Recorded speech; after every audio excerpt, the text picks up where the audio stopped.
حضرت ابو طلحہ رضی اللہ تعالیٰ عنہ اس پرندے کی آواز کی طرف متوجہ ہو گئے، یہاں تک کہ ظہر کی نماز تھی غالباً، اس کی آواز میں ایسا متوجہ ہو گئے کہ بھول گئے کتنی رکعت ہوئی تھی، 2 پڑھے تھے کہ 3 پڑھے تھے۔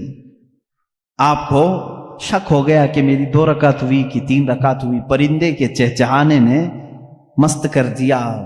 پھر آپ نے سلام پھیرا، اپنی نماز پھر دوبارہ مکمل کر لی، دوڑتے ہوئے میرے آقا صلی اللہ علیہ وسلم کے پاس آئے، کہا یا رسول اللہ صلی اللہ علیہ وسلم، آپ کی بارگاہ میں خبر دینے آیا ہوں، آپ کو معلوم ہے میرا سب سے حسین باغیچہ ہے مدینے کے گرد و نواح میں؟ کہا ہاں معلوم ہے۔ حضرت ابو طلحہ نے کہا یا رسول اللہ صلی اللہ علیہ وسلم، آج میں اسی باغیچے میں نماز پڑھ رہا تھا، ظہر کے وقت ایک پرندہ چہچہانے لگا، میرا خیال اس طرف ہو گیا۔ کہا کیا ہوا پھر؟ کہا اس کی طرف اتنا متوجہ ہو گیا کہ میں نماز میں اپنی رکعت بھول گیا، لیکن یا رسول اللہ صلی اللہ علیہ وسلم بعد میں نے اپنی نماز کو درست کر لیا، لیکن آپ کی بارگاہ میں آج اس لیے آیا ہوں آپ گواہ ہو جائیں، اس پورے باغیچے کو میں نے صدقہ کر دیا۔ کہا پورا اتنا قیمتی باغیچہ؟ کہا میں اس باغیچے کو رکھنا نہیں چاہتا جو مجھے میرے رب کی عبادت میں خلل پیدا کرے۔ میں اگر وہاں نہ گیا ہوتا، نہ وہ پرندہ آیا ہوتا، پورے درختوں کے باغیچے کو انہوں نے صرف اس بات پر وقف کر دیا، صدقے میں دے دیا۔ یہ وہ صحابہ ہیں جنہوں نے کبھی اس بات کی پرواہ ہی نہیں کی۔ ایک بار میرے آقا صلی اللہ تعالیٰ علیہ وسلم محفل میں بیٹھے، ایک صاحب شکایت لے کر کے آئے، ایک صحابی ہیں وہ شکایت لے کر کے آئے، یا رسول اللہ صلی اللہ تعالیٰ علیہ وسلم، میرا مدینہ طیبہ میں گھر ہے اور گھر کے آنگن میں کچھ درخت ہیں، میرا پڑوسی اس کے بھی آنگن میں کچھ درخت ہیں، یا دونوں کے چھوٹے چھوٹے باغیچے تھے، میں بیچ میں دیوار بنا رہا تھا، دیوار بنانے کے بیچ میں ایک درخت آ گیا ہے، میں اپنے پڑوسی سے کہہ رہا ہوں کہ وہ درخت تو مجھے دے دے، میری دیوار سیدھی ہو جائے گی۔ ہوتا ہے کبھی کبھار، وہ درخت بیچوں بیچ آ گیا، باؤنڈری وال میں کمپاؤنڈ بنا رہے تھے، بیچ میں آ گیا ہے، لیکن تھا وہ پڑوسی کا۔ اس صحابی نے اس سے کہا تو اس پڑوسی نے کہا میں نہیں دوں گا۔ انہوں نے کہا بیچ دے ایک درخت، میرے کمپاؤنڈ کے اندر آ جائے گا۔ اس نے کہا وہ بھی نہیں کروں گا۔ ان کی دیوار ایسے لے کے جانا پڑتا، ٹیڑھی ہو جاتی۔ حضور اکرم صلی اللہ علیہ وسلم کے پاس وہ آ کر کہنے لگے اس کا مسئلہ میں کیا کروں؟ اللہ کے نبی صلی اللہ تعالیٰ علیہ وسلم نے اس پڑوسی کو بلایا، کہا کہ میرے اس صحابی کی دیوار سیدھی ہو جائے تو ایک درخت اسے دے دے۔ کہا نہیں دوں گا میں۔ میرے آقا صلی اللہ علیہ وسلم کے فرمانے کے بعد بھی اس نے نہ کہا۔ پھر اس کے بعد حضور صلی اللہ علیہ وسلم نے فرمایا میں تجھے بتا دوں کہ تو وہ ایک درخت میرے اس صحابی کو دے گا، اللہ تجھے جنت میں ایک ایسا درخت دے گا جس کے نیچے گھوڑا 100 سال دوڑے گا، اس کے سائے کے نیچے 100 سال دوڑے گھوڑا، اتنا بڑا درخت تجھے جنت میں دے گا اللہ۔ اس کو کیا ہے، منافقت تھی، اس نے کہا نہ نہ نہ مجھے نہیں چاہیے، مجھے نہیں چاہیے اس جنت کے وعدے کو۔ حضور اکرم صلی اللہ تعالیٰ علیہ وسلم خاموش ہو گئے۔ محفل میں جو صحابہ بیٹھے تھے جیسی حضور سے جنت کی تعریف سنتے تھے وہ مچل جاتے تھے۔ ایک صحابی کھڑے ہو گئے، حضرت ابو دحداح رضی اللہ تعالیٰ عنہ۔ ابو دحداح کھڑے ہوئے کہا یا رسول اللہ صلی اللہ تعالیٰ علیہ وسلم، اگر میں وہ درخت خرید کر کے اس صحابی کو دے دوں تو وہ فضیلت مجھے بھی ملے گی جو آپ نے اس پڑوسی کو بتایا ہے؟ میرے آقا صلی اللہ علیہ وسلم نے فرمایا ابو دحداح ہاں تجھے بھی ملے گی۔ یہ ابو دحداح کون ہے جانتے ہیں؟ اللہ اکبر، مدینے کے بڑے امیر آدمی، بلکہ مدینے کی مارکیٹ میں اگر سب سے اعلیٰ قسم کی کھجور کہیں ملتی تھی تو ابو دحداح کے باغیچے کی تھی۔ ان کے کھجوریں لینے کے لیے لوگ انتظار میں رہتے تھے، بکنگ پہلے ہوتی تھی۔ حضرت ابو دحداح کا ایسا بڑا باغیچہ تھا اوالی مدینہ، جہاں کی کھجوریں سب سے مہنگی امپورٹ ہوتی ہوں گی، ایکسپورٹ ہوتی ہوں گی، اس زمانے میں ایکسپورٹ کی جاتی تھی، یعنی شام یمن تک جاتی تھی۔ حضرت ابو دحداح کا باغیچہ پورے مدینے میں مشہور تھا۔ وہ آئے اس شخص کے پاس جو درخت نہیں دے رہا تھا، کہا اے بندے تو مجھے جانتا ہے؟ کہا ابو دحداح تمہیں بھلا مدینے کا کون آدمی نہیں جانتا؟ کہا میرا باغیچہ جانتا ہے؟ کہا ہاں کیوں نہیں، اس باغیچے کی خصوصیت یہ، وہ خود بولنے لگا، وہ منافق، کہ ابو دہدا تیرا باغیچہ مدینے کا سب سے قیمتی باغیچہ ہے، اس کی کھجوریں لینے کے لیے لوگ انتظار میں کھڑے رہتے ہیں، اور پلس اس میں یہ ہے کہ انہوں نے بڑا بہت ہی عالیشان گھر بنایا تھا اس باغیچے کے اندر، اور اسی میں ایک کنواں بھی تھا جو میٹھے پانی کا تھا، ایک نہر جاری کر دی تھی، ایک بہت حسین و جمیل ماحول اس باغیچے کے اندر تھا۔ وہ منافق خود کہہ رہا ہے مجھے معلوم ہے تمہارے باغیچے کو۔ حضرت ابو دہدا نے کہا میں وہ پورا باغیچہ دیتا ہوں، وہ ایک درخت دے گا؟ اس نے کہا یہ کیا پاگل پن ہے، ایسی بھی کوئی بات ہو سکتی ہے؟ ابو دہدا کا باغیچہ اور میرا ایک درخت، وہ بھی کمپاؤنڈ کے بیچ میں آ رہا ہے۔ حضرت ابو دہدا سے اس نے کہا کیا یہ بات تو ہوش و حواس میں کہہ رہا ہے؟ کہا جب بھی رسول پاک کے پاس ہوتے ہیں مکمل اعتماد کے ساتھ بات کرتے ہیں، یہاں دنیا کا اللہ کا سب سے آخری رسول موجود ہے، یہ میرے گواہ ہیں۔ اس نے کہا فوراً دے دو۔ حضور صلی اللہ تعالیٰ علیہ وسلم سے انہوں نے کھڑے کھڑے تجارت کر دی، کھڑے کھڑے وہیں پر۔ اس منافق نے کہا میں نے ایک درخت بیچ دیا۔ حضرت ابو دہدا نے کہا میں نے اپنا پورا باغیچہ تجھے بیچ دیا۔ ہو گئی بات۔ ابو دہدا آئے، باغیچے میں گھر بھی تھا، بیوی بھی تھی، بچے بھی تھے، سامان بھی تھا۔ دروازے پر کمپاؤنڈ کے باہر کھڑے باغیچے کے پکارنے لگے اپنی بیوی کو، ام دہدا میں نے یہ باغیچہ آج بیچ دیا ہے۔ عورتوں کے معاملات تو معلوم ہوں گے آپ کو، اپنے مردوں کی کوئی چیز بیچنے کہاں دیتی، لیکن وہ صحابیہ تھی، اندر سے کہتی ابو دہدا تم بڑے تاجر آدمی ہو، کچھ بھی سودا کرو گے تو فائدے کے بغیر تو نہیں کرو، مجھے یقین ہے کوئی نفع کی تجارت کر کے آئے ہوگے، نفع کی۔ ابو دہدا نے کہا ہاں بالکل تو نے صحیح گمان کیا، میں نے نفع کی ہی تجارت کی ہے۔ ام دہدا نے کہا بیچ دیا؟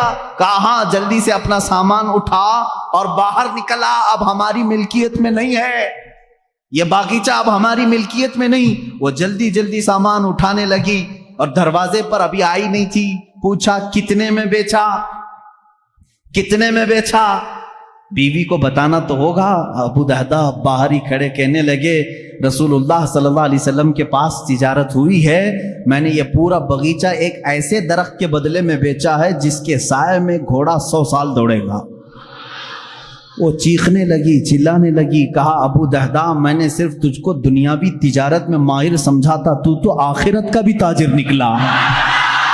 اپنے شوہر پر ایسا یقین رکھنے والی خاتون سامان لے کر باہر نکل آئی، یہ نہیں کہا بچے کہاں رہیں گے، کہاں گھر بنے گا، کچھ نہیں، سب چھوڑ کر باہر نکل آئی، اور پلس یہ کہہ رہی ہے تو آخرت کا بھی ماہر تاجر نکلا۔ میرے آقا صلی اللہ علیہ وسلم کے پاس آئے اپنی بیوی اور بچوں کو لے کر کے، کہا یا رسول اللہ میں نے اسے سپرد کر دیا، اپنے اس صحابی سے کہیں اپنی دیوار سیدھی کر لے اور اپنا درخت اندر کر لے۔ اب پھر پوچھنے لگے یا رسول اللہ صلی اللہ علیہ وسلم اب وہ جو آپ نے وعدہ کیا تھا وہ ایک درخت میرا پکا ہے نا؟ حضور صلی اللہ علیہ وسلم نے فرمایا نہیں۔ اب یہاں بات، کبھی کبھار میرے آقا صلی اللہ تعالیٰ علیہ وسلم تفریح قلب کے لیے فرماتے تھے، ابو دہدا کے ہوش و حواس بھاگتا ہو گئے، کھڑے ہو گئے کہ آقا پورا باغیچہ دے آیا ہوں۔ ابو دہدا پوچھ رہے ہیں آقا میرا وہ ایک درخت پکا ہے جو آپ نے فرمایا؟ حضور نے فرمایا نہیں ابو دہدا، وہ تو ایک درخت کے بدلے میں تھا، وہ تو ایک درخت کے بدلے میں تھا، تو پورا باغیچہ دے آیا ہے۔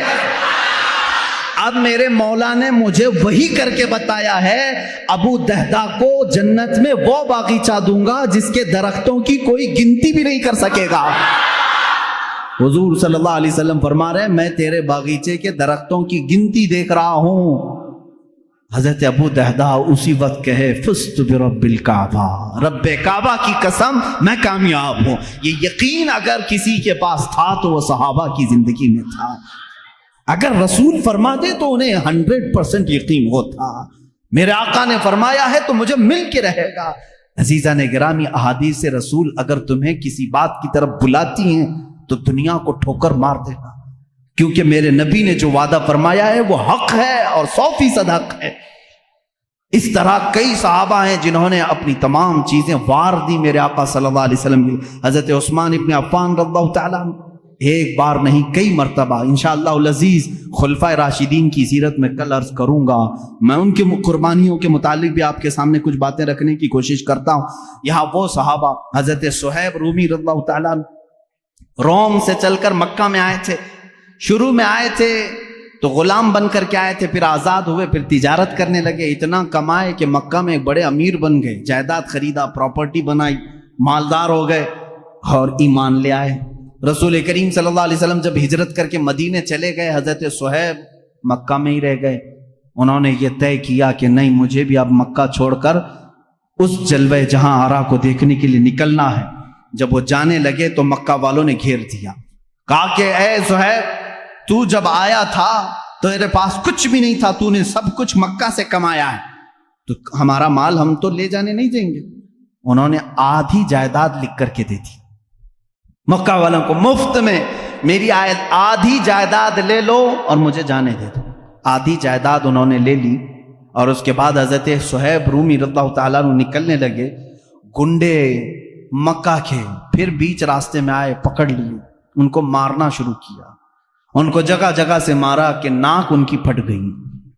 ان کی آدھی جائیداد ابھی مکہ میں باقی تھی. حضرت صہیب رومی رضی اللہ تعالیٰ عنہ نے یہاں تک کہ وہ اپنی باقی آدھی جائیداد بھی جو کئی سالوں میں انہوں نے کمائی تھی، مکہ والوں سے کہا کہ یہ بھی میں نے دے دیا، اس پر میرا کوئی حق نہیں، بس مجھے قدم رسول میں بیٹھنا مل جائے. اتنا ہی نہیں، مکہ والوں نے ان کے جسم پر موجود کپڑے بھی اتار دیے، کپڑے پھاڑ دیے، اور وہ صرف 2 چادروں میں مدینہ طیبہ تشریف لائے. میرے آقا صلی اللہ تعالیٰ علیہ وسلم کی بارگاہ میں رہے، اصحاب صفہ کے ساتھ بیٹھتے رہے، اور میرے آقا صلی اللہ تعالیٰ علیہ وسلم کی بارگاہ میں جو کچھ بھی آتا تھا وہ حضور ان صحابہ پر صدقہ کرتے، اسی پر گزر بسر ہوتا تھا. حضرت صہیب رومی رضی اللہ تعالیٰ عنہ زندگی بھر کبھی واپس مکہ کی وہ جائیداد لینے کے لیے نہیں گئے کہ میری کروڑوں کی جائیداد تھی میں واپس جا کر کے لے لوں، ناحق انہوں نے میری جائیدادوں پر قبضہ کیا ہے، نہیں گئے. عزیزان گرامی، اس طرح سے حضرت عبداللہ ذوالبجادین رضی اللہ تعالیٰ عنہ، ایک صحابی عبداللہ ذوالبجادین، ان کے ساتھ بھی یہی ہوا. یہ نوجوان تھے، حسین و جمیل تھے، اور جب یہ نکلنے لگے تو ان کے ساتھ بھی ایسا ہی ہوا کہ ان کو ان کے ماں باپ نے، ان کے گھر والوں نے اتنا مارا، ان کے جسم سے کپڑے نکال دیے. اور یہ میرے آقا صلی اللہ تعالیٰ علیہ وسلم کی بارگاہ میں پہنچے. اللہ کے نبی صلی اللہ تعالیٰ علیہ وسلم نے اپنی چادر عنایت کی اور اسی میں وہ زندگی گزارتے رہے. حضرت عبداللہ ذوالبجادین، بجاد کہتے ہیں چادر کو، 2 چادریں پہن کر کے وہ پوری زندگی گزارتے رہے، پوری زندگی بھر، یہاں تک کہ مقام تبوک آیا. جب جنگ تبوک ہونے لگی، عبداللہ ذوالبجادین کہنے لگے یا رسول اللہ صلی اللہ علیہ وسلم، صرف میرے لیے دعا کریں، اللہ مجھے شہادت کی موت عطا کرے، بس میری ایک ہی خواہش ہے. میرے آقا صلی اللہ علیہ وسلم نے فرمایا عبداللہ، اگر اب تیری راستے میں بھی موت آئے تو تجھے شہید ہی کہا جائے گا، تجھے شہادت کی موت ہوگی. ہوا ایسی ہی. تبوک کے راستے میں جب گئے ان کو تیز بخار آیا حضرت عبداللہ ذوالبجادین کو. اسی رات حضرت عبداللہ ذوالبجادین کی بخار کی گرمی اتنی بڑی کہ میرے آقا صلی اللہ تعالیٰ علیہ وسلم سفر میں ہیں. سفر کی حالت میں میرے آقا ان کے پاس آئے، ان کا سر لے کر کے اپنی گود میں رکھا. یہ عبداللہ ذوالبجادین ہے. وہ کہتے ہیں یا رسول اللہ صلی اللہ علیہ وسلم، مجھے ایسا لگتا ہے میری زندگی کی لمحات کم ہو گئے، مگر یہ سر رکھنے کے لمحات طویل ہو جاتے تو کیا اچھا ہوتا. اللہ کے نبی صلی اللہ علیہ وسلم ان کا سر اپنے زانوں پر رکھے ہیں، اور اسی اثنا میں وہ میرے آقا کے چہرے کو دیکھتے رہے، ان کی روح نکل گئی. حضرت ابو بکر اس میں تھے، حضرت عمر تھے وہاں پر، حضرت عباس تھے. یہ صحابہ دیکھ کر رشک کرنے لگے. عبداللہ ذوالبجادین یہ واحد صحابی ہے جس نے حضور کی گود میں دم توڑا ہے. میرے آقا صلی اللہ تعالیٰ علیہ وسلم کے زانو اقدس پر. اتنا ہی نہیں، رسول کریم صلی اللہ تعالیٰ علیہ وسلم نے فرمایا اس کو کفن کوئی اور نہیں دے گا، میں دوں گا.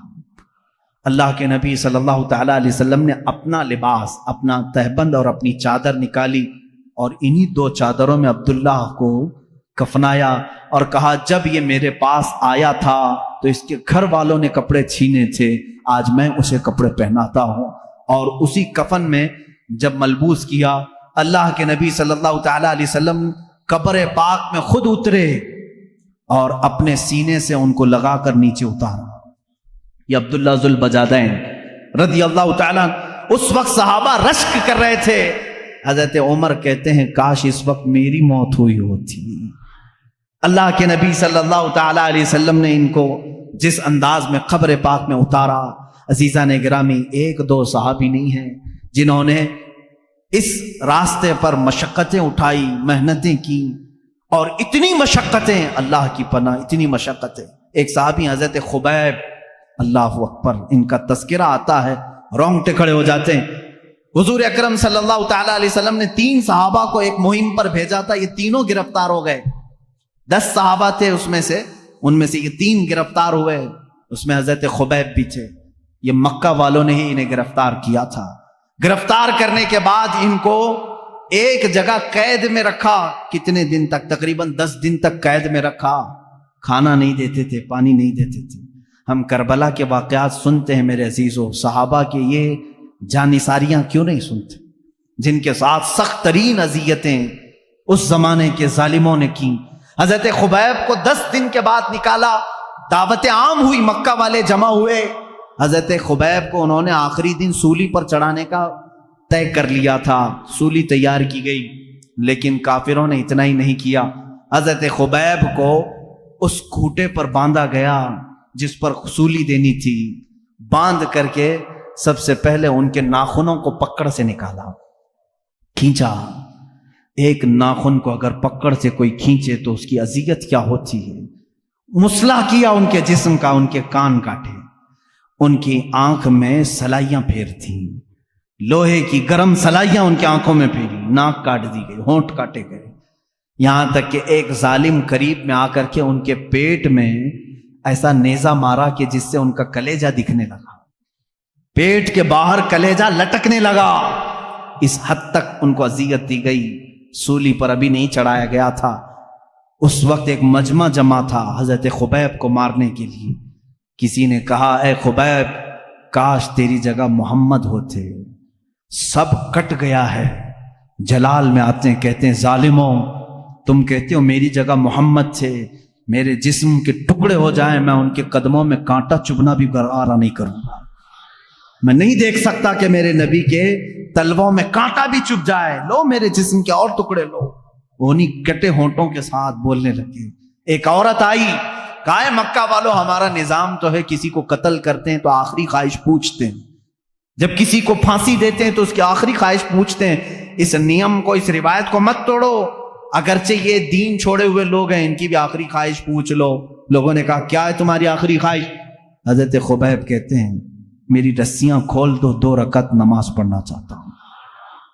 یہ وہ صحابہ ہیں، کہتے ہیں رسیاں کھول دو، میں 2 رکعت نماز ادا کرنا چاہتا ہوں۔ کھول دیا گیا، اسی حالت میں وہ نماز ادا کی۔ سب جسم کے ٹکڑے ان کی کر دیے جا چکے تھے۔ جلدی سے سلام پھیر لیا، بہت مختصر نماز پڑھی، پھر جب سولی پر چڑھائے جانے لگے تو کسی نے کہا خبیب، تم چاہتے تو لمبے سجدے کر لیتے، چاہتے تو بڑی نماز پڑھتے، کیونکہ تمہاری آخری خواہش ہے، مکہ والوں کا نیم ہے، اس کو پورا کرتے ہیں۔ حضرت خبیب نے کہا اے ظالموں، میں نے اس لیے جلدی نماز پڑھی کہیں تم یہ نہ سوچ لو کہ موت کے ڈر سے نماز لمبی کیا ہے۔ موت کے ڈر سے میں نے نماز لمبی نہیں کی، مجھے تو شہادت کا شوق ہے، میں جلد سے جلد جام شہادت پینا چاہتا ہوں۔ حضرت خبیب کو سولی پر چڑھایا کافروں نے۔ کیا ہم میں سے کسی کے ساتھ یہ مظالم ہوئے ہیں آج؟ میں نوجوانوں سے پوچھتا ہوں کہ آج کون سی چیز ہے جو تمہیں نماز سے روکی ہوئی ہے؟ کیا کبھی کسی نے تمہارا کلیجہ نکال کر باہر رکھا؟ کیا کبھی تمہارا کسی نے کان کاٹا، کسی نے ہونٹ کاٹے، کسی نے تمہاری آنکھوں میں سلائیاں پھیری؟ تم تو گرم بستروں پر سو کر کے نماز چھوڑتے ہو، مؤذن صدائیں دیتا رہتا ہے، باوجود تمہیں آواز آنے کے تم مسجد کی طرف آنا نہیں چاہتے۔ آج لوگوں کی سستی اور کاہلی یہاں تک لے آئی ہے، میرا مولا دن میں تمہیں 10 مرتبہ یہ آواز دیتا ہے حی علی الفلاح، کامیابی کی طرف آ جاؤ. تم میں سے کوئی اس کی طرف کان نہیں دھرنا چاہتا. یاد رکھنا قیامت کے دن یہ سب صحابہ بھی میرے نبی کی فہرست، میرے نبی کی جماعت میں ہوں گے، اور اس وقت ہم کیا چہرہ لے کر کے ان کے سامنے کھڑے رہیں گے. اگر ہم سے سوال ہو، ہم سولی پر چڑھ کر کے بھی نماز نہیں چھوڑنا چاہتے. ہماری آخری خواہش پوچھی جاتی تو ہم سجدہ پسند کرتے. اے بندے، تجھے کیا ہوا تھا؟ تجھے اللہ نے اچھی صحت بھی دی تھی، تجھے طاقت بھی دی تھی، دولت بھی دی تھی، اور آزادی بھی دیا تھا. یہاں تمہارے سروں پر تلواریں نہیں ناچ رہی ہیں کہ تمہیں نماز سے روکا گیا ہو. اس کے باوجود تم خوشی خوشی نماز چھوڑتے تھے، تم چاہ کر کے نماز چھوڑتے تھے. ان صحابہ کو جواب دینے کے لیے کسی کے پاس آج ہمارے پاس ہے تیاری؟ اگر نہیں ہے تو میرے عزیزوں، نمازوں کی طرف توجہ کرو. یہ وہ صحابہ ہیں رضوان اللہ تعالی علیہ مجمعین جن کے واقعات پڑھتے پڑھتے ہمارے جسم کے رونگٹے کھڑے ہو جاتے ہیں، ہمارے جسم کی کپ کپی چھوٹ جاتی ہے. انہوں نے کسی موقع پر بھی دین کو نہیں بیچا.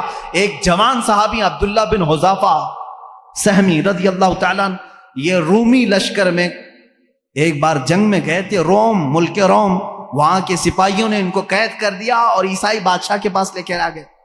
جوان ہیں، غالباً ان کی عمر 22-23 سال کی ہے. بہت سارے مسلمان بھی قیدی تھے، ان کو بھی پکڑ کے لائے. یہ بہت حسین و جمیل تھے، بہت بہادر تھے. نوجوانوں سنو، بادشاہ کے پاس قیدی بن کر کے آئے. بادشاہ نے کہا تو اپنا پرانا دین چھوڑ، میرے دین میں آ جا، میں تجھے اپنا سپاہی بناتا ہوں، وزیر بناتا ہوں. کہا اتنی ہلکی دولت کے لیے اتنا بڑا سودا ہرگز نہیں ہو سکے. ہم دین کو اتنی ہلکی دولت پر نہیں بیچ سکتے. بادشاہ نے سختیاں کرنا شروع کی، یہاں تک کہ بادشاہ کے سامنے ایک بڑے دیگ میں تیل رکھا گیا اور کھولایا گیا، گرم کیا گیا. ایک مسلمان قیدی کو لا کر کے اس میں ڈال دیا بادشاہ نے، وہ تیل میں جل گئے. عبداللہ بن حذافہ کو کہا گیا دیکھ تیرے ساتھ بھی ہم وہی کریں گے، اگر تو دین کو قبول کر لیتا ہے تو ٹھیک ہے. وہاں ان کے پاس رخصت تھی، شریعت نے یہ اجازت دی تھی تھوڑی دیر کے لیے اگر چاہو دل سے ایمان نہ نکالو، زبان سے کہہ دیا ہوتا تو جان بچتی. لیکن ان صحابہ نے رخصت پر کبھی عمل نہیں کی، وہ عزیمت پر عمل کرتے رہے. کہا اس تیل میں جانے سے مجھے کوئی گھبراہٹ نہیں، مجھے تو جہنم کا خوف لگتا ہے، مجھے تو جہنم کا خوف ہے، اس تیل کا کوئی ڈر نہیں. بادشاہ نے دیکھا یہ ٹس سے مس نہیں ہوتا، کچھ بھی نہیں کرتا. آخری میں بادشاہ نے کہا تو ایک بار میرے سامنے سجدہ کر لے، میری تعظیم کر لے، میں تجھے چھوڑ دوں گا. کہا یہ ناممکن بات ہے، ناممکن ہے، میں ایک ہی خدا کو سجدہ کرتا ہوں، میں تو اپنے نبی محمد صلی اللہ علیہ وسلم کو سجدہ نہیں کرتا، تو تجھے کیسے سجدہ کروں. نوجوان صحابی کا ایمان دیکھیں، بادشاہ کے محل میں کھڑے ہو کر جب ان کی آزمائش کا وقت تھا، اور اللہ کہاں سے کیسے بچانا ہے یہ وہ بہتر جانتا ہے. اخیر میں بادشاہ نے کہا ایسا نوجوان میں نے اپنی زندگی میں نہیں دیکھا، زندگی میں نہیں دیکھا. وہ عیسائی بادشاہ تھا. لاسٹ میں اس نے صرف اتنی بات کہی، اس نوجوان کو دیکھتے ہی یہ کہاں تک ڈٹا رہتا ہے. اخیر میں اس نے یہ آپشن دیا کہ ایک بار تو میری پیشانی کو چوم لے، میں تجھے چھوڑ دوں گا. کہا میرے سارے ساتھی مسلمانوں کو، کہا سب کو چھوڑ دوں گا. حضرت عبداللہ بن حذافہ نے کہا ایک بار پیشانی چوم لینے سے کیا ہے. وہ گئے اور اس کی پیشانی کو چوما، اور بادشاہ نے صرف اتنی بات پر ان کو بھی آزاد کیا، پورے مسلمان قیدیوں کو بھی آزاد کیا. جب وہ مدینہ لوٹ آئے، حضرت عمر فاروق رضی اللہ تعالیٰ عنہ کو یہ واقعہ سنانے لگے. حضرت عمر اپنے خلافت کے تخت سے اتر آئے، کہا اے عبداللہ لاؤ تمہارا ماتھا میں چومتا ہوں. یہ وہ لوگ ہیں جو دین کو کہیں بیچنے نہیں جاتے تھے، کہیں دین کا سمجھوتا کرنے نہیں جاتے تھے. آج منافقین کی بہت لمبی ایک جماعت تیار ہو رہی ہے. حکومتوں کا تیور دیکھ کر کے جو بدل جاتے ہیں یہ منافق، ان سے اپنے دامن کو بچائے رکھو. جنہوں نے ہماری مسجدیں بیچ دی، جنہوں نے ہمارے عبادت گاہیں بیچ دی چند سکوں پر، چند ٹکوں پر، یہ وہ لوگ ہیں جو آخرت کا سودا کر چکے ہیں دنیا کے بدلے. میرے عزیزوں، صرف نام مسلمان رکھ لینا کافی نہیں ہے. مسلمان وہ ہے جو اپنا سب کچھ اللہ اور اس کے رسول کے لیے بیچ دیتا ہے، اپنی جان تک وہ قربان کرتا ہے۔ صحابہ کی باتیں آج مجھے کہنا اس لیے بھی ضروری تھا کہ اگر ہم ان کے تذکرے نہ سنائیں تو کیا پہاڑی چوہوں کے واقعات سناؤں آپ کے سامنے، بھیڑ بکریوں کے واقعات سناؤں، لومڑی کتے کے واقعات سناؤں جو آج بہت سارے سیلیبس کی کتابوں میں بھرے ہوئے ہیں؟ اپنے بچوں کو اگر واقعات سناؤ تو بلال حبشی کے سناؤ کہ یہ کبھی نہ ڈرے۔ اگر اپنے بچوں کو سناؤ واقعات تو حضرت خبیب کے واقعات سناؤ، حضرت سلمان فارسی رضی اللہ تعالیٰ عنہ کے سناؤ کہ جنہوں نے پوری زندگی تلاش رسول میں ختم کر دی تھی۔ جانتے ہیں یہ 3 بار بکے ہیں۔ حضرت سلمان فارسی پہلے مجوسی باپ کے بیٹے تھے، آگ کی پوجا کرتا تھا ان کا باپ، وہ عیسائیوں کو دیکھ کر کے ان کو اچھا لگا، عیسائی بن گئے۔ ملک شام میں عیسائی بن کر رہے، پوری تعلیم حاصل کی، لیکن وہ اچھے عیسائیوں کے شاگرد تھے، ایمان والے۔ ہر عیسائی ان سے کہتا تھا اے سلمان، وہ آخری رسول کے آنے کا وقت قریب ہے، اگر تیری زندگی میں آ جائے تو ان پر ایمان لانا۔ حضرت سلمان فارسی اس انتظار میں سالوں گزار گئے، ملک شام کے کئی علاقوں میں، پھر عراق میں رہے، پھر اس کے بعد عرب سے ایک قافلہ آیا تھا تجارت کا، ان سے پوچھے عرب میں کوئی ایسی زمین ہے جہاں جھنڈ کے جھنڈ کھجوروں کے درخت ہیں؟ اس نے کہا ہاں یہ یثرب ہے۔ حضرت سلمان نے کہا کیا تم مجھے وہاں لے جا سکتے ہو؟ اس لیے کہ میں نے اپنی کتابوں میں پڑھا ہے آخری رسول اسی زمین میں آنے والا ہے۔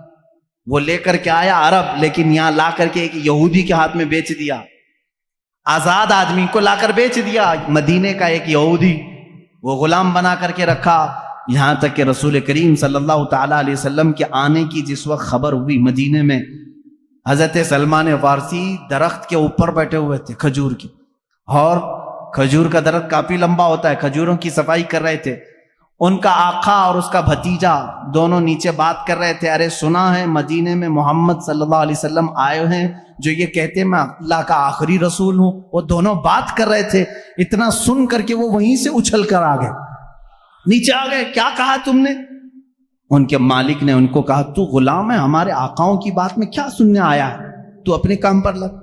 ان کو نہیں بتایا۔ حضرت سلمان فارسی کو اسی دن سے بے قراری لگ گئی۔ حضور اکرم صلی اللہ تعالیٰ علیہ وسلم جب مدینے میں آئے، یہ تو تورات اور انجیل پڑھے ہوئے تھے حضرت سلمان، ان کو علامتیں بھی معلوم تھی، آخری رسول کی علامتیں کیا ہے۔ آئے مدینہ طیبہ میں حضور صلی اللہ تعالیٰ علیہ وسلم کو، اب دیکھیں ان کے پاس 3 علامتیں تھیں، وہ ڈھونڈنے کے لیے آئے، پہلے ابھی ایمان لائے نہیں تھے۔ ایک دن کھجوریں لے کر کے آئے، حضور سے کہا یہ صدقے کی کھجوریں لے لیں۔ حضور نے لیا اور سب کو بانٹ دیا، ایک بھی نہیں کھایا۔ حضرت سلمان نے مسکرایا، انجیل میں لکھا ہے وہ رسول صدقہ کبھی نہیں کھائے۔ دوسرے دن کھجوریں لے کر کے گئے اور کہا یا رسول، یہ حضور صلی اللہ علیہ وسلم کے پاس کہ یہ ہدیہ ہے آپ لیں۔ حضور نے وہ بھی کھایا بھی اور سب کو بانٹا بھی۔ سلمان فارسی کہتے ہیں یہ بھی کتابوں میں لکھا ہے وہ آخری رسول ہدیہ قبول کرتے ہیں اور صدقہ قبول نہیں کرتے۔ تیسرے دن ایک اور علامت انہیں دیکھنی تھی۔ حضور صلی اللہ تعالیٰ علیہ وسلم کے جسم اقدس پر ایک چادر تھی، تہبند تھی، ایک جنازے میں شریک تھے حضور۔ یہ سلمان فارسی تیسرے دن ایک اور نشانی دیکھنے کے لیے کبھی آگے آتے تھے، کبھی پیچھے، ادھر ادھر آتے تھے۔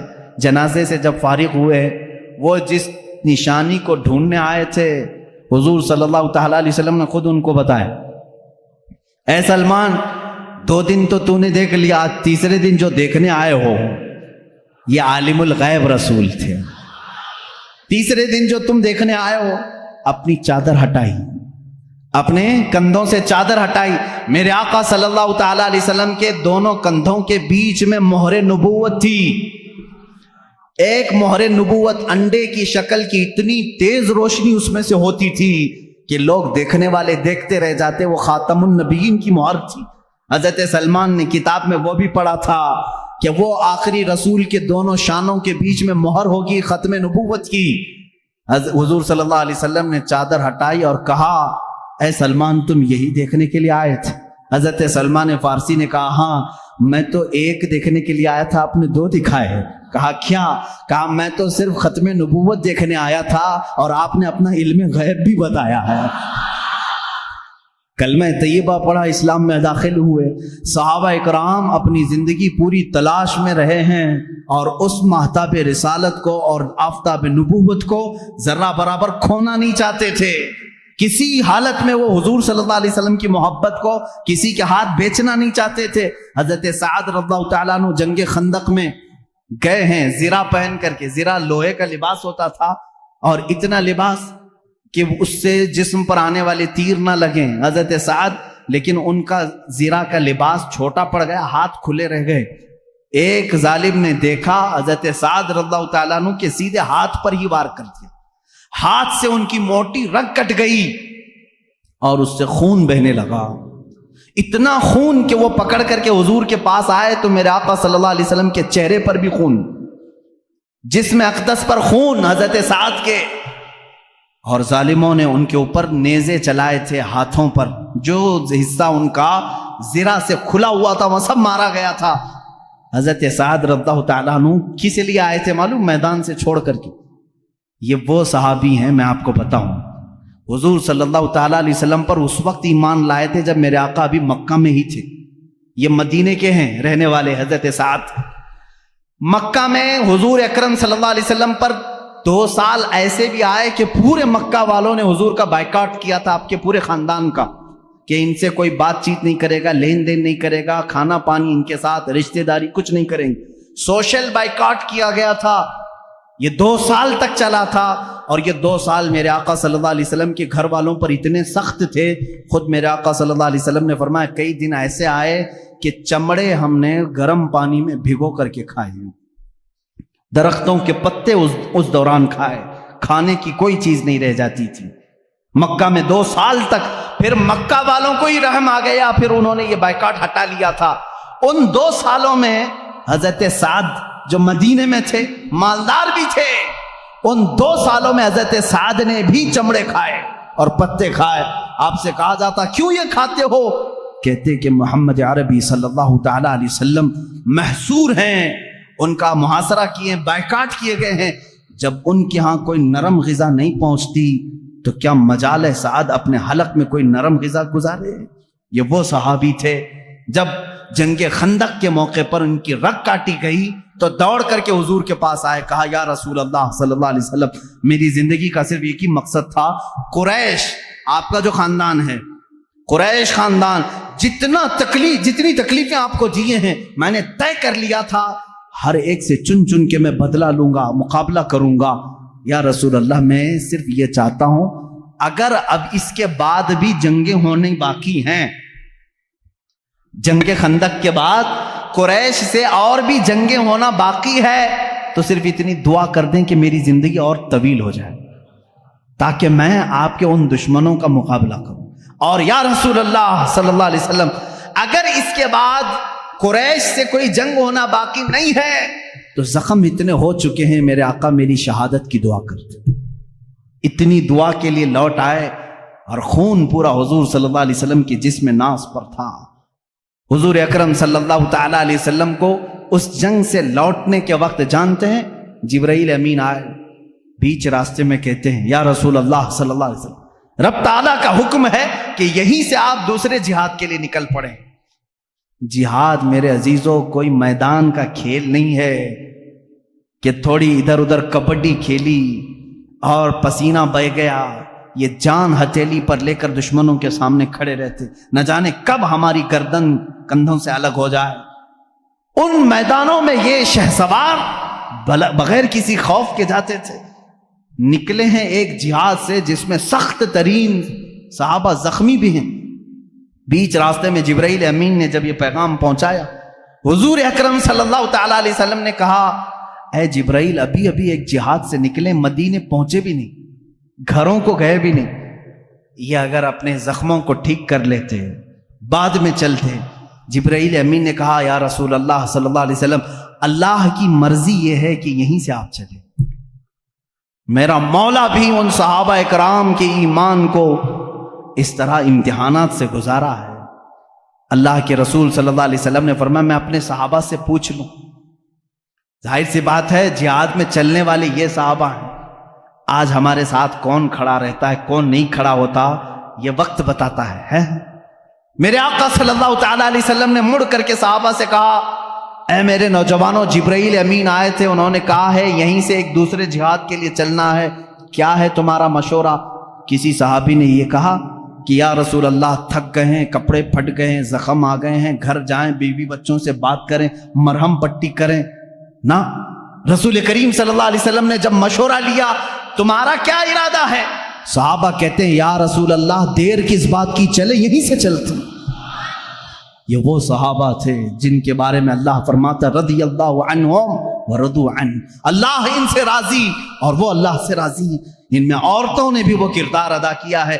احد کے موقع پر ایک خاتون ایسی دوڑی دوڑی میدان احد چلی آ رہی، جنگ احد ہوئی ہے، جنگ احد ہوئی 3 ہجری، اس وقت ایک خاتون مدینے سے دوڑتی ہوئی جا رہی ہے۔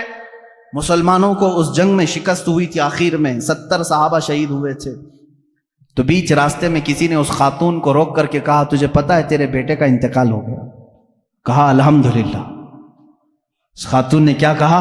الحمدللہ۔ آگے بڑھنے لگے، ایک صاحب نے اور پکڑ کر کہا اے خاتون تجھے معلوم ہے تیرے شوہر کا انتقال ہو گیا؟ الحمدللہ۔ کسی نے کہا تیرے بھائی کا انتقال ہوا؟ کہا الحمدللہ۔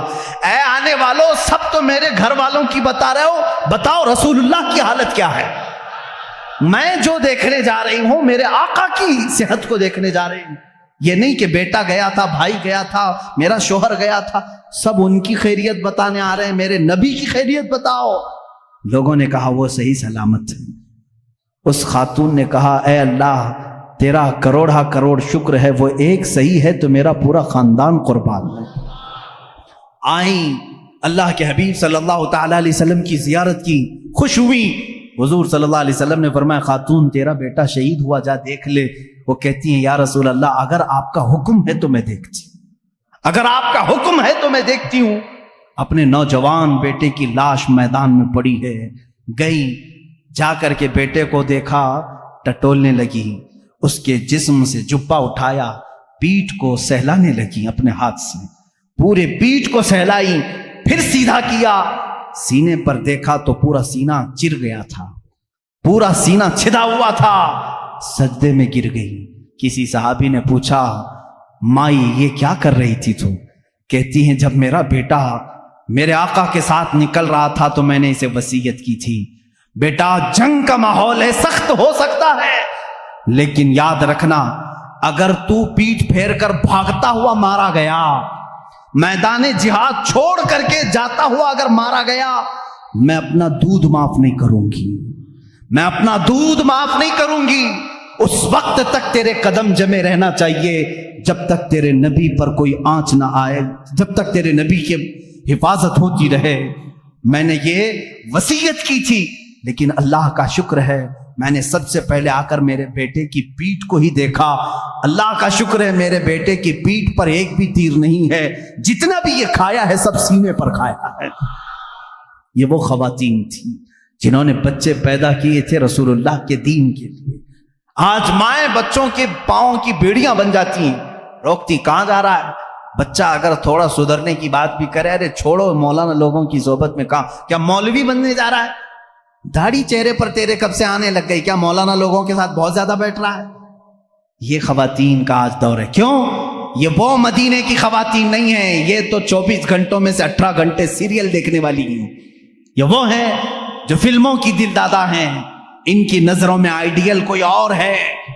لیکن اے نوجوانوں، اگر میری باتیں خواتین سنتی بھی ہیں، ان سے بھی میں کہوں گا اگر ذرا برابر بھی ایمان ہے تو اپنے گھروں میں حسنین جیسے بچے پیدا کرو، ان کی تربیت حسن و حسین جیسی ہو، اس لیے کہ پھر تمہیں فاطمہ زہرا کے ساتھ جنت میں جانے کا شرف بھی ملے گا۔ قیامت کے دن جو خواتین سیدہ کائنات کے ساتھ جائیں گی تمہارا بھی نام شامل ہوگا۔ صحابہ کی سیرت یہ ناتمام ہے میرے عزیزو، جتنی بھی باتیں میں سناؤں ان کی قربانیاں ایسی ہیں کہ رسول کریم صلی اللہ تعالی علیہ وسلم کے لیے ان کی محبت ایسی۔ ایک واقعہ میرا دل دہلا دیتا ہے، ایک خاتون میں نے کہا تھا ابھی 1.5 سال کے بچے کو لے کر کے آئی تھی اور حضور کے پاس پیش کرتی ہیں، کہتی ہیں یا رسول اللہ اسے بھی لے کر کے جائیں۔ آقا نے پوچھا اس کا کیا کریں؟ کہتی ہیں اپنے مجاہدین صحابہ کے ہاتھ میں دے دیں، جب دشمنوں کی طرف سے تیر آئے گا تو میرے بچے کو ڈھال تو بنایا جا سکے۔ میرے گھر میں اس بچے کے علاوہ کوئی نہیں ہے۔ یوں ہی ان کو اللہ نے نہیں کہا رضی اللہ عنہم ورضوا عنہ۔ بدر کے میدان میں میرے آقا جا رہے ہیں، مدینے کے ایک گھر میں جھگڑے کی آواز آ رہی ہے۔ کس کے جھگڑے کی؟ باپ بیٹا جھگڑا کر رہے ہیں۔ کان لگا کر کے لوگوں نے سنا کس بات پر جھگڑا ہو رہا ہے۔ باپ کہتا ہے جنگ بدر میں جاؤں گا، بیٹا کہتا ہے میں جاؤں گا۔ گھر میں دو میں سے کسی ایک کو رہنا ضروری تھا۔ رات کے وقت دونوں باپ بیٹوں نے قرآن اندازی کی، چٹھی ڈالیں گے، جس کے نام کی چٹھی نکلے گی وہ جائے گا۔ دونوں نے قرآن نکالا۔ باپ بوڑھے تھے، بیٹے جوان تھے۔ جوان کہتا ہے کہ نہیں میں جاؤں گا، بوڑھے جو تھے وہ کہتے ہیں نہیں میری تو عمر ہو گئی، مجھے جانے دے، شہادت مجھے حاصل کرنے تھے۔ دونوں کے درمیان جب یہ بات ہونے لگی تو حضور صلی اللہ تعالی علیہ وسلم کو بھی اس کی خبر ہوئی، چٹھی نکالی گئی، قرآن ڈالا گیا تو بیٹے کا نام ہے، وہ خوش ہو گئے۔ دوسری بار اس باپ نے کہا نہیں دوسرا اور ایک بار ڈالو، پھر ڈالا گیا، پھر بیٹے کا ہی نام نکلا۔ حضور سے پوچھا گیا چٹھی میں نام ایک بار، پھر تیسری بار ڈالا گیا تو باپ کا ہے۔ انہوں نے کہا اب تو مجھے جانا ہی ہے۔ حضور کے پاس فیصلہ آیا، حضور نے فرمایا آپ کی عمر زیادہ ہے، آپ گھر سنبھالو، بیٹے کو جانے دو۔ تھاڑے مار کر رونے لگے اور اپنے گھر آئے، کہا اپنے بیٹے سے ہائے میرا بڑھاپا مجھے صحبت رسول سے چھین لیا، کاش میں بوڑھا نہ ہوتا تو آج شاید میں جاتا۔ وہ صحابہ تھے جنہوں نے جانثاریاں پیش کی ہیں۔ ناموس رسالت کی آج بات آتی ہے تو لوگ آئیں کائیں کرتے ہیں، اسی نبی کے نام کی آج بات آتی ہے تو لوگ بغلیں جھانکتے ہیں۔ آج یاد رکھو مسلمانوں، تمہاری اگر عزت باقی ہے تو اس نام رسول سے باقی ہے۔ اگر تم نے ناموس رسالت پر پہرا دینا چھوڑ دیا، دیکھ لینا تمہارے ساتھ وہ حشر ہوگا کہ تمہارے جسموں کے چھیٹڑے اچھالے جائیں گے، تمہارے گھروں کی ماں اور بہنوں کو بازار میں لا کر کے یہ بیچ دیں گے، اس لیے کہ اس امت کے ساتھ وہی حشر ہوگا جو اپنے نبی کی عزت کے لیے پہرا نہیں دے سکتی۔ یاد رکھنا، میں کہتا ہوں میرے ہر بچے کو یہ عہد کر لینا چاہیے میری جان بعد میں، عزت رسول پہلے مقام پر ہے، میرے نبی کی ذات پہلے مقام پر ہے۔ ایک صحابی ہیں، ان کے ساتھ تو ایسا بھی ہوا کہ ان کی ماں کوستی تھی ان کو، وہ ایمان نہیں لائی تھی، وہ صحابی ایمان لائے تھے۔ وہ کہتی تھی بیٹھ کر کے مکہ میں بیٹھ کر کہتی تھی جب تک وہ میرے پاس واپس نہیں آئے گا میں سر پہ کنگھی نہیں کروں گی، گھر میں اندر نہیں جاؤں گی، دھوپ پہ بیٹھی رہتی تھی۔ وہ ماں کو چاہتے بھی تھے، دل بھر آیا کیا کروں ماں کو دیکھوں کہ اس طرف رسول پاک کو۔ اخیر میں مکہ سے ابو جہل اور کئی لوگ آئے، آ کر کے کہا سمجھایا تیری ماں مر جائے گی، دھوپ میں بیٹھی ہے، کنگھی نہیں کروں گی، ایسی قسمیں کھائی۔ اس صحابی نے کہا میں ماں کو بہت چاہتا ہوں، بہت عزت دیتا ہوں، لیکن جاؤ اس سے کہہ دو اپنے سر میں کنگھی بھی کرے اور چھاؤں میں بیٹھ جائے، اس لیے کہ اس کی قسم ٹوٹ جائے گی مگر مجھ سے دامن رسول نہیں ٹوٹے گا، نہیں چھوٹے گا۔ یہ وہ صحابہ ہیں جو حضور صلی اللہ تعالی علیہ وسلم کے لیے کوئی بھی چیز چھوڑ سکتے تھے، ہر چیز، اپنے بچے، اپنا مال، اپنی اولاد، اپنا گھر، اتنے سارے واقعات میں تمہارے سامنے رکھا کس لیے؟ آج جب دین کی ضرورت آئے گی ایک میرا جملہ سن کر کے جائیں۔ جب کبھی شریعت نے کیا حکم دیا؟ شریعت نے حکم یہ دیا ہے کہ جب تم پر کوئی آفت آئے، تمہاری جان پر، جیسے بیماری آ گئی، بہت بڑی بیماری آ گئی تو کیا کرتے ہیں ہمارے بزرگان دین؟ صدقہ دے دو، ہیں؟ صدقہ دے کر اپنی جان بچاؤ۔ بکرا صدقہ دیا، مرغا صدقہ دیا، مال صدقہ دیا، گیہوں خیرات کیا، کچھ بھی صدقہ دو، کیونکہ صدقہ آئی ہوئی بلاؤں کو ٹالتا ہے، یہ حدیث پاک میں۔ اب میری بات سنو، جب تمہاری جان پر کوئی آفت آئے تو صدقہ دے کر کے جان بچا لو، اور جب دین پر کوئی آفت آئے اپنی جان دے کر کے دین کی حفاظت کرو۔ ایمان اور دین کے لیے اب کیا چیز دینا ہوگا؟ جان دے کر کے اپنا دین بچاؤ۔